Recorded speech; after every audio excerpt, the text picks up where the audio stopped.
It's time for the headlines, brought to you by our good friends at Taqueria San Luis. Today is Taco Tuesday, where tacos are only $1.25. That's right.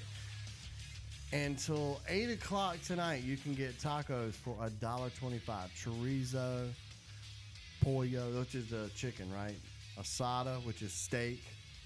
Oh, my goodness. These are delicious tacos, too. Check them out. Plus, they do fantastic burritos, tortas, ACP. I mean, it's all authentic and made from scratch. Delicious food at Taqueria San Luis, 1706 Highway 70, just outside of New Bern. I know the summertime is approaching. Many of you are going to make that trip, that pilgrimage to the beach. What a great place to stop and enjoy some food. Taqueria San Luis, 1706 Highway 70, just outside of New Bern.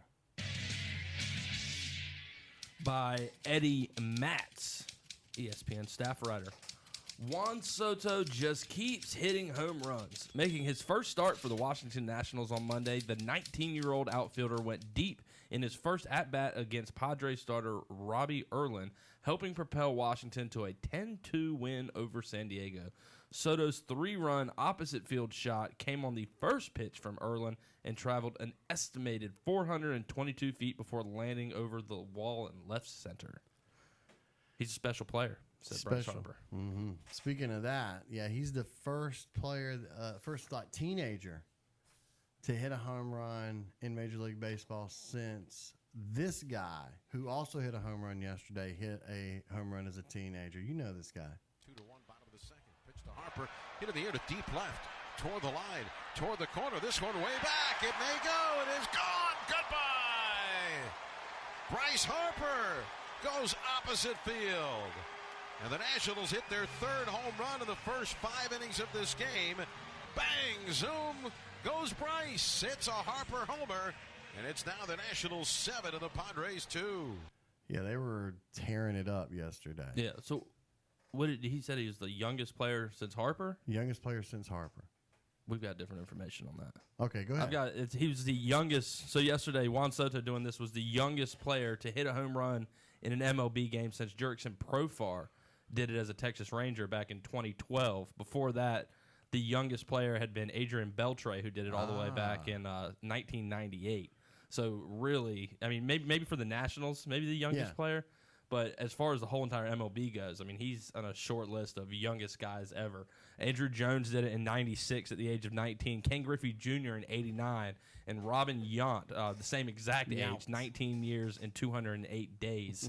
That's how old Juan Soto is. But look, this is really exciting, I think, because if you look at this Nationals team, they are constructed to be really good for a long time. You're starting to see the reason the Cubs got so good is because the Cubs basically said, okay, you know what? We're not going to try to do this win now thing. We're going to build a team. That's the difference between baseball and a lot of other sports. Baseball allows you the opportunity to establish a minor league system. You don't see that anywhere else. I mean, the NBA has the G League, but the G League, it just doesn't. You don't have to go to the G League, and you don't see NBA players emerging from the G League into stardom. Baseball is quite the opposite. Every single player starts off in the minor leagues. And so the Nationals have built this really solid core of young guys. And the reason Soto isn't even in right now is because of the injury to Howie Kendrick. But if you look at like some of the other young people coming up in this organization, obviously Bryce Harper's still really young. We'll see what happens with him when he hits free agency this offseason. But Brian Goodwin is a guy who's really young. He's spending some time on the DL right now. Michael Taylor is a guy who sort of made his mark on this franchise last year. Victor Robles, who is still like the premier prospect for this Nationals team, still hasn't even really gotten his chance. He's dealing with a wrist injury right now and an elbow injury, I think. But I think if you're a Nationals fan, which we are, obviously we're home for the Washington Nationals. We support the Washington Nationals, and again, we're going to be up there tomorrow, so we're going to get to see all these guys firsthand. But it's a organization that has done a great job of building their minor league system. And so what that does in baseball is that sets you up for years of success. And then once you have that core in place, then you can go and you can make the trade for the ace you're desperately missing or whatever it is come trade deadline year in and year out, because you have the pieces we talk about with your Boston Celtics all the time, having assets to play with. Boston has all those draft picks. Well, Washington has a strong minor league system, so whenever the day comes and they say, well, you know what, we really need to make a move and pick up a slugger right here at the trade deadline so we can take that extra leap, they'll have the pieces to do so. Teams will be happy to snatch up minor leaguers. Those are the trades that happen all the times that you never really hear about. But then when a guy like Manny Machado all of a sudden is a superstar, you're like, where the hell did Manny Machado come from? Who is this guy? And you'll realize, oh, well, he started off in Atlanta, or then he started off in Seattle, and he got traded around as a minor leaguer, and he finally made his debut somewhere else. The superstars in the MLB that you're going to see over the next decade all have already been drafted. All are sitting in a minor league system somewhere, and they're just on their way up. Juan Soto is one of those guys. Okay, just to clarify, the stat is, as you predicted, Juan Soto, youngest player in Nationals or Expos history to hit a home run. He and teammate Bryce Harper are the only players in the team's history to hit a home run at the age of 19 years old. By the way, born on October 1998, he's, again, younger than both the Diamondbacks and Rays franchises. Just so you know. I mean, that's insane. Yeah. But just to clarify you're right, Beltre, there were younger players, just I was speaking organizationally. So that, as you were talking about going forward, they got all these great young players. They also have the win now opportunity. So it's not, like many teams out there. And again, you'd have to be a baseball insider to know that there's probably a lot of teams that have great minor league franchises, but aren't necessarily winning right now. The Nationals just are in an interesting position to where they're actually built to win right now and have a great farm system, as you were talking about, Sam. I think even if they lose Bryce Harper, it won't be the end of the world. Even if, but I don't think that's the plan. Victor Robles will make people forget about Bryce Harper if he does end up leaving. Robles is supposed to be that good, man. I cannot wait to finally see this guy. Well, yeah, finally. It's been forever.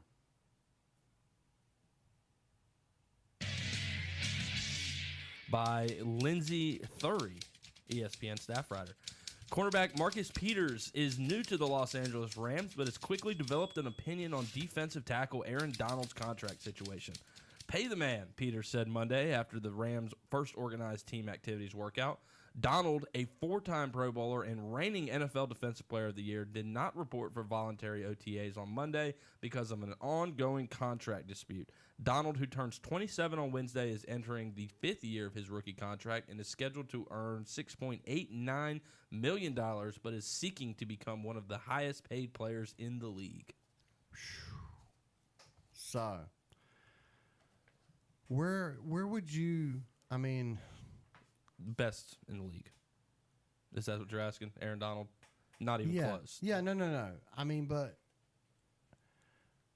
we were talking about Odell Beckham wanting quarterback money. And, we've seen guys like Aaron Donald actually get, Sue's contract was pretty big. It's not going to be unheard of. I just, what I was just going to say, what in your estimation, would you say there's no number out there? If they throw 22, 23 million at this guy, he deserves every penny of it. The problem is, as we said, when you sign guys for that much money, you start to run out of roster spots to get other quality positions. And I get it, guys, because you want to get your money, and I want you to get your money, but you can't have it both, it seems like. You know what I mean? You can't. It's a very small window of winning when, ask Joe Flacco, essentially, who, now Baltimore's been strapped all those years paying Joe Flacco $25 million and nothing around him. And what's interesting about that is it's not like New England where the quarterback is pretty good and can elevate other offensive players, and you've got a great coach who can scheme defensively. Baltimore's legitimately struggled. And so St. Louis has got a very small. But they've also struggled because Joe Flacco is bad. You know what I mean? It's like you made the high investment, but you invested in a poor product. Right. Aaron Donald is the best defender in the nation and in the whole entire country, in the whole entire NFL. He's the kind of investment where you say you need to lock this guy up because he's the tone setter on defense, right? He is the guy who is the run stuffer and the pass rusher. He does it all from the defensive tackle position. He's a guy who every single time, if you're stepping out onto the field and you're playing offense against the LA Rams and Aaron Donald's out there, it's 12 against 11. Aaron Donald counts as two people. He eats up two people on every single play. Right. And so he deserves all the money, whatever money, because to me, if I'm ranking it value-wise, I'm paying a star defensive tackle more than anybody except my quarterback. It seems like he is the kind of guy who doesn't – what's nice about the quarterback position to an extent, and especially the defensive back or the defensive lineman position, is you don't have to really depend on other people, right? A good quarterback can make bad wide receivers good. How many times have we seen that happen throughout the NFL? And a good defensive lineman doesn't need to rely on, is he getting plenty of help in the secondary, whatever it is. If he's good enough, he can make his impact be felt simply on his own doing. So he's making $6.9 million scheduled this year. The Eagles are paying Fletcher Cox $27.3 million this year. The Giants are paying Olivier Vernon $29 million this upcoming season. Von Miller makes $25 million a year. So, yeah, if I'm Aaron Donald, and you're right about, you want to get your money, but you also need to make sure you have the cap space or whatever it is to fill out the extra spots. And I think LA's done a good job of that. You saw them go and sign a veteran in Sue for a lot cheaper than what Sue was going for 5 or 6 years ago. You saw them pick up a Marcus Peters for a pretty good value. And quite frankly, it's not Aaron Donald's problem to decide, how are we going to make the numbers work? Aaron Donald is saying, well, no, I've been playing for 5 years. I'm the best defender in the league. I've been the best defender in the league for 3 years. Where is my money? I'm 26 years old. I'm ready to cash in. Right, because before long, you're not the best defender in the league anymore, and then you won't have ever gotten the money. And speaking of Marcus Peters, he has a message for the Rams organization as well. After this offseason, a lot of people excited about what this defense could be, but are you guys kind of hoping Aaron can come back sometime soon? Hey, man, pay the man. I mean, you win the MVP, man. Come on now. So, yeah. I mean, if you're the defensive player of the year, it seems like you're in line for a pay raise. And so, if I'm the Rams front office, I'm trying to find a way to go ahead and lock this guy up for 4 years. I'll pay him $30 million a year if he wants for 4 years, and then let him go on his way. Sorry, it was a little. Yes. Sorry, I jumped the gun there. By Ed Mazza, Huffington Post. Residents of Lake Worth, Florida received an alarming message during a power outage over the weekend. Watch out for zombies. A bulletin sent to city residents at 1:41 a.m. on Sunday warned of, quote, power outage and zombie alert and, quote, extreme zombie activity. City officials were soon scrambling to issue a strange assurance. Here's my problem. Why does a TV station even have a zombie alert? Because here's my problem with this. Let me go ahead and preach it. Okay. I don't believe that zombies exist. You're crazy. I think they're sort of like vampires, werewolves, Frankenstein, these kind of things. No, you're thinking mummies, man. I'm thinking like I Am Legend zombies, like some sort of virus that basically it's like human rabies. That's what zombies is to me. Where has this ever happened before? Anywhere? In a lot of movies, man. It's happened in a lot of movies. And apparently people thought it was happening in Florida. That's ultimately what my first thought would be. Because if you saw this on TV, what would your reaction be? Now, I feel like I'm with you. Zombies have taken, we've had Walking Dead. It has been very popular, hipster, to be all in the zombie world here lately. There's just a ton, right? You were talking about I Am Legend, World War Z. You better hope you have Brad Pitt on your side. There are a ton of zombie-related media for you to absorb. So what would you do if you saw so you're watching, let's say you're watching ABC, NBA Finals. Right. Our local Channel 12, News Channel 12. And down at the bottom goes the scroll.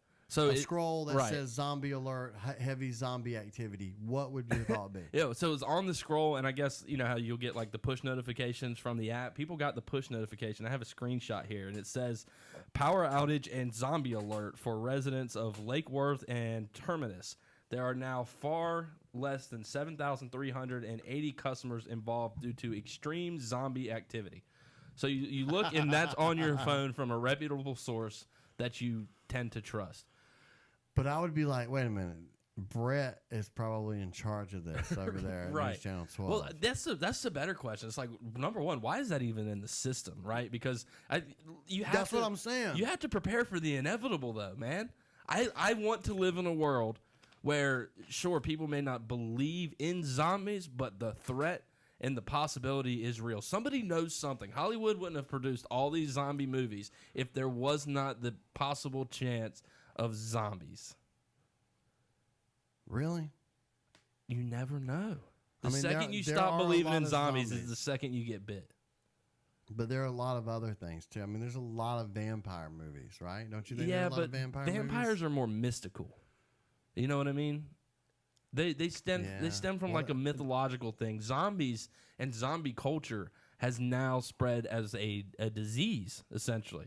That's how the show Walking Dead, which is Right. already gone on like 7 seasons longer than it probably should have. It all stemmed because some virus got into the air and it infected these people. World War Z was the same way. Some zombie virus got out and infected the world. I Am Legend, same way. It was a disease. It was a virus. So I don't know, man. Think and wonder that they are preparing us for. Listen, we've created, which again, think how sick that is. Like, is somebody actually working on? You know what? I've created this weapon. It doesn't really kill people.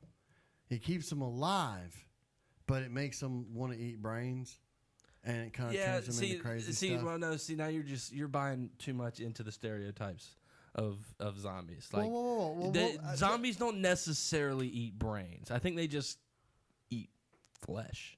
Okay. You know. Okay. So only the more sophisticated zombies. Sophisticated zombies. Zombies have evolved, man. Zombies are more human now than you would ever think. I don't know. I thank God this is the last headline, I'm guessing. I don't know how we could I mean, going back to this, someone was obviously playing around, and because I'm guessing there's a program at the TV station that allows you to type in whatever it is you need to type into the crawl, boop, boop, boop, boop, boop, boop, boop, boop, boop, and then the thing starts, and there's some guy like Brett or Daryl who's like, watch this. Heavy zombie activity. Like maybe he was just supposed to. Was there an actual power outage? I don't even know this, but I was thinking maybe there was a power outage and he could release it. But then he's like, "Hey, watch this. I'll just, it's my last day." I mean, if it was your last day at the TV station and you did something like this, and this was your job, wouldn't you want to kind of go out like that, like do something goofy? Right. Absolutely. Man, zombies are real. I'm reading an article on popularscience.com right now where there are scientists literally all over the place doing real research on zombies. Apparently, there have been cases of animals whose minds have been taken over by parasites, and it basically kills the animal, but the parasite sort of acts as a host and essentially takes over the brain to an extent. So they essentially invade the body, take over the brain, and then you start acting crazy. Then the animals are shown to basically be eating one another or self-mutilating, and it's coming. I'm just saying, man, be prepared, all right? That's the whole reason I got through the Boy Scouts, was just so I could be prepared for the zombie apocalypse. It's the whole motto. Yeah, be prepared. Be prepared. And it stemmed from something, and I think it stemmed from the possibility of zombies. Well, we'll take a break. Maybe discuss this further. Zombie apocalypse. Is it coming? Should we be prepared? More to come on this riveting edition of The Drive.